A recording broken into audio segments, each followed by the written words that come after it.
The Apple iPhone 16 Pro Max is bigger and more powerful than ever. It has a beautiful screen, an excellent camera array, and new camera controls that could change how you approach iPhone photography.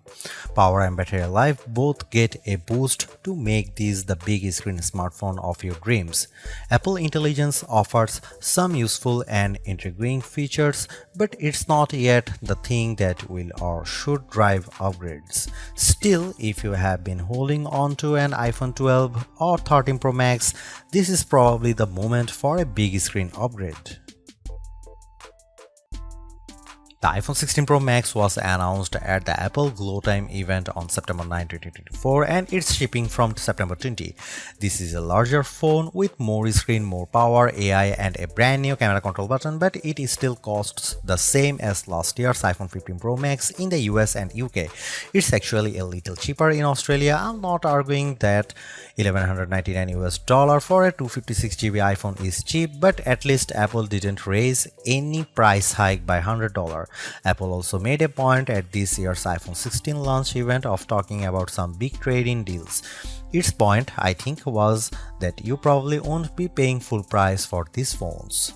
The virtually identical iPhone 16 Pro costs $999 but starts with half the storage space. If you like big screens and want a reasonable amount of storage for all that 4K 120fps video, you probably want to choose the iPhone 16 Pro Max. The iPhone 16 Pro Max is available in natural titanium, white titanium, black titanium and desert titanium, which is the color of my test unit. I still prefer the black.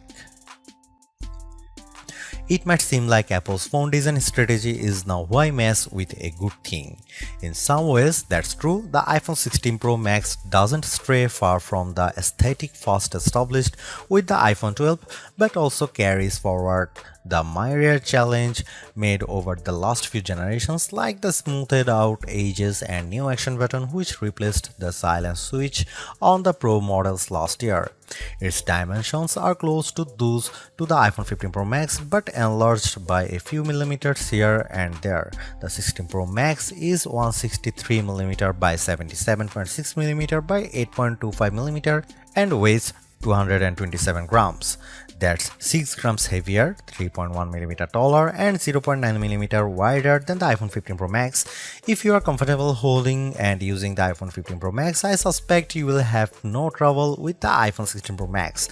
I can't say the new phone feels substantially larger in my hand, but I do notice the difference in screen size. The bottom edge features microphone and speaker perforations, along with a USB-C port that, with the right cable, can support Thunderbolt 4 data transfer speeds. There's also a speaker slot along the very top edge of the display. Together with the bottom edge speaker, this phone can produce undistorted room-filling sound. Highs are sharp, mids are strong, and bass is good for the device size. Button placement is mostly identical to last year, with the volume buttons and action button on one side and the larger power or sleep or Siri button on the other side. They are joined, however, by a new button, camera control, roughly the same size as the power button. The camera control button is a multi-purpose control that can recognize physical presses and lighter presses to enable haptic response and gestures. It offers instant access to the camera and with those other presses and gestures to various virtual millimeter lenses and camera settings. The materials and build quality are once again excellent. Apple used grade 5 titanium on the body over a graphite-clad aluminum substructure. Apple has also upgraded its ceramic shield, which may make it less susceptible to cracks and scratches, although I was quite careful with my 1TB desert titanium test unit, so I can't say for certain if this is the case.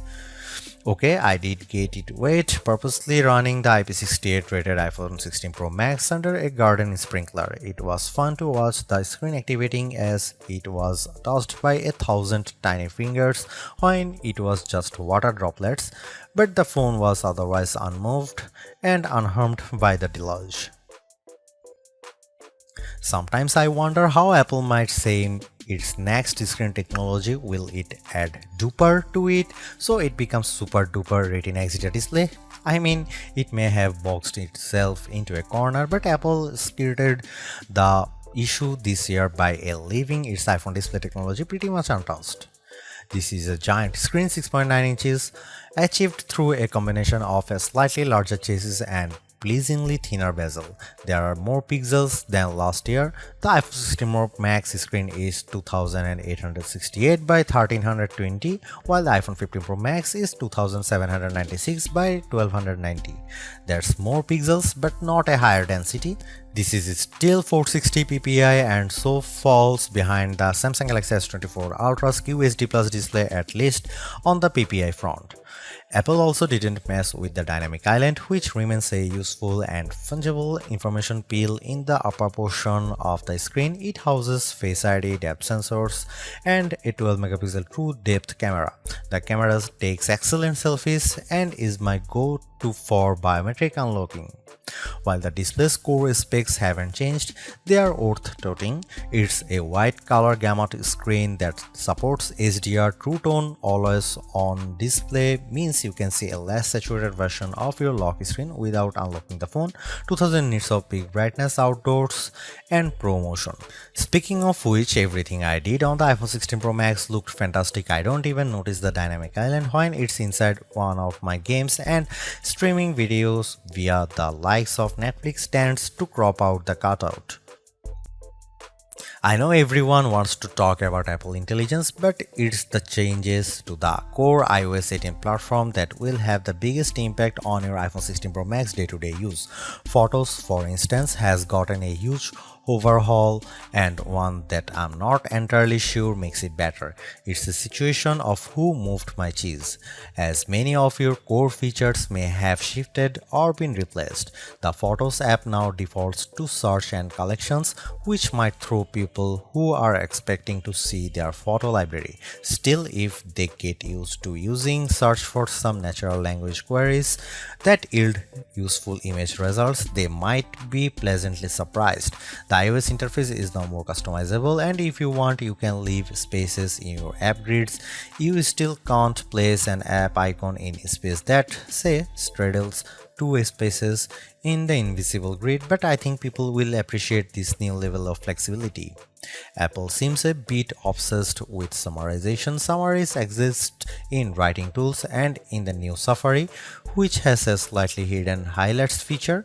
Look for a tiny hamburger menu on the left side of the address bar. You can use that to turn it on, and it will take, for example, a lengthy New Yorker article about Ronald Reagan and condense the thousands of words into a paragraph summary. Impressive. So I worry that such a boil down might leave out important nonsense. There's even a new passwords app that consolidates and surfaces all the password feature Apple has previously hidden in features like keychain. Now you have an easy to access app to manage sometimes confusing password and security word.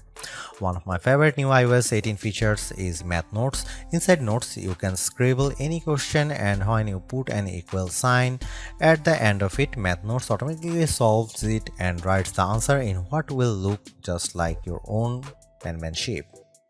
It's a smart bit of machine learning. None of this is as sexy as Apple Intelligence, but this and the myriad of other changes coming with iOS 18 might be more readily practical than what you can currently do with Apple's AI efforts. Apple's 13-year-old digital assistant has burst out of its floating bubble, and now when you summon it, takes over the whole screen. I switched between calling Siri by name and using a long press on the power button to call it, and each time the entire screen was encased in a beautiful multicolor glow. The display almost appears to flash when you press that button, and when you make your request, the screen pulses in response. Siri really seems more alive than ever. This, too, might be the most exciting part of the update. Apple Intelligence features that give Siri access to information about you on the phone to make its responses more contextually relevant are not here yet, nor are app insights that might help dig into applications to enable features and actions. Instead, we get a Siri that is somewhat better at handling the ahs and ums that sometimes happens when you are trying to craft a Siri prompt. I found that Siri can understand some confused talk, although if you are nearly incoherent, Siri will be lost too.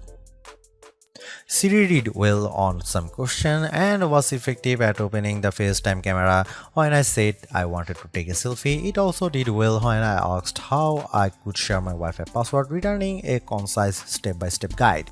One other nice Siri update is the text to Siri. All it takes is 3 taps on the bottom of the screen to open a Siri window in which you can type in your prompt. It's a nice, discreet way of getting the answer or help you need. Writing tools, which you can find when you type text in notes, emails, or messages, offers to make your writing better in a variety of ways. I'm a confident writer and communicator in email and messaging, so AI assistance in these tasks doesn't appeal to me. There are 2 millions who feel otherwise and may find these tools useful. I noticed how while writing tools offers to make your text more professional, concise and friendly, it does a stellar job of never losing a misconstructing the meaning of your original text. Photos is where Apple Intelligence shines. The new cleanup option in Edit is effective at removing unwanted objects from phone. When I opened a photo and tapped the cleanup eraser icon, it immediately offered to remove a few people from the background of my photo. I wanted to keep them, so I choose an object I wanted to remove, drawing over it. Precision is not a necessity. I drew over parts of it and cleanup identified the complete object. When I took a picture of my wife at an outdoor restaurant, I noticed that you could still see all the cars parked behind her. I used cleanup to remove them one by one. It did a good job. In all, Apple Intelligence shows early promise, but compared Google Gemini and Galaxy AI, it seems a bit limited. Siri still doesn't have that open LLM feel where you could ask it almost any question or solve any problem. There is no AI image generation, not even the promised Gen emojis. It's still an English-only tool, and the promised third-party integration with ChatGPT and potentially Gemini have yet to materialize. It's a good effort, but this version of Apple Intelligence is not the one that will spark a billion upgrades. While Apple hasn't radically changed the iPhone's camera array, there are enough changes in hardware, software, and image processing, along with the aforementioned camera control button to make the imaging system feel fresh and new. On paper, we have just one notable megapixel upgrade, the 48 megapixel ultra-wide camera, which will not only improve wide-angle shots but has a measurable impact on macro quality. Still, even though Apple didn't squeeze a much higher pixel count into the main camera, it did upgrade the sensor and is promising much faster shutter speeds, and the autofocus is now enhanced with dual autofocus sensors. These are the kinds of incremental changes that should improve both the experience of using the quality delivered by the main camera sensor, but they are also hard to measure. More on that in a bit. The 12 megapixel 5x optical zoom is essentially unchanged from last year's iPhone 15 Pro Max. The biggest news here is found not on this phone but on its little brother, the iPhone 16 Pro, which also gets the Tetra Prism lens. Last year's Pro model was stuck with a just 3x optical zoom camera. Similarly unchanged is the 12 megapixel FaceTime camera on the front. Here are some camera samples of iPhone 16 Pro Max.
By every metric, the iPhone 16 Pro Max's new A18 Pro SoC is a beast. It outperforms the A17 Pro and Qualcomm's Snapdragon 8 Gen 3 in most benchmarks, while Apple isn't backing the CPU with as much memory as you might find in, for instance, a Google Pixel 9 or Samsung Galaxy S24 Ultra. The iPhone 16 Pro Max and its A18 Pro chip make good use of the 8GB it has. That the iPhone 16 Pro Max is essentially a mini computer in your pocket should surprise no one. Apple Silicon has provided ample power for everything from everyday productivity tasks to 4K video editing and AAA console gaming. The A18 Pro is no different, but in this case, we have an even larger canvas on which to enjoy its benefits. I'm not sure I could find a task this phone couldn't handle. If I have one criticism, it's that the phone does seem to get a bit warm during, for instance, gameplay and video editing in CapCut. I don't know if this is the graphite covered aluminum substructure more efficiently delivering heat from the chip to the body or the phone overworking. The good news is that this does not adversely impact performance or battery life. Call quality was good, and I am pleased to see that this is now a future-leaning platform with Wi-Fi 7 support. There's also Bluetooth 5.3 support and second-generation ultra-wideband. It helps in my Find My app, which I used when I purposely misplaced my new AirPods 4. In the US, the iPhone is now eSIM only, which I like, although some people miss the physical SIM card. I appreciate the ease of switching eSIMs from one phone to other and how easily the iPhone 16 Pro Max lets you switch between multiple eSIM numbers on the iPhone 16. The iPhone 16 Pro Max delivered some of the best Future Labs battery drain results I have seen. We got an average 16 hours of battery life on our tests, and anecdotally I saw between 14 and 17 hours depending on activity. That's impressive. Apple is finally supporting QI2 wireless charging technology and provided me with a new QI2 supporting MagSafe charger and a 30-watt charge adapter. The iPhone 16 lineup ships with a 60-watt capable USB-C cable but no charging adapter. Using those two accessories, I recharged the iPhone 16 Pro Max at 44% in 30 minutes. Apple claimed 50% in 30 minutes, so this is pretty close. A full charge took about 2 hours. One thing not a lot of people know is that with a standard USB-C cable, you can charge your AirPods or Apple Watch off the iPhone. Should you buy the Apple iPhone 16 Pro Max? You should buy Apple iPhone 16 Pro Max if you want the biggest and best iPhone ever. There has never been a larger iPhone or a larger iPhone screen than the one found on the iPhone 16 Pro Max. Buy it if you want a head start on Apple Intelligence. Apple Intelligence feels like an exciting experiment that has some stellar capabilities like cleanup and more forgiving Siri, but it is far from finished. You can get in on the ground floor now too. Don't buy iPhone 16 Pro Max if you want more affordable big screen power. The iPhone 16 Pro Max holds the line on price, but it still starts at $1,199 US. If you want to save a couple of $100 but still get the big screen fun, you could look the Google Pixel 9 XL.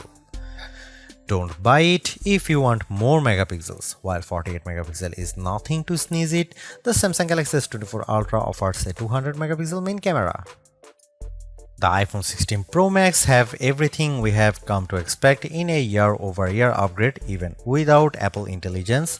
The 6.9-inch iPhone 16 Pro Max have a slew of upgrades including a good battery life, outstanding photo and video chops and iOS 18. The iPhone 16 Pro Max are excellent phones worthy of a spot in your pocket if you can afford them.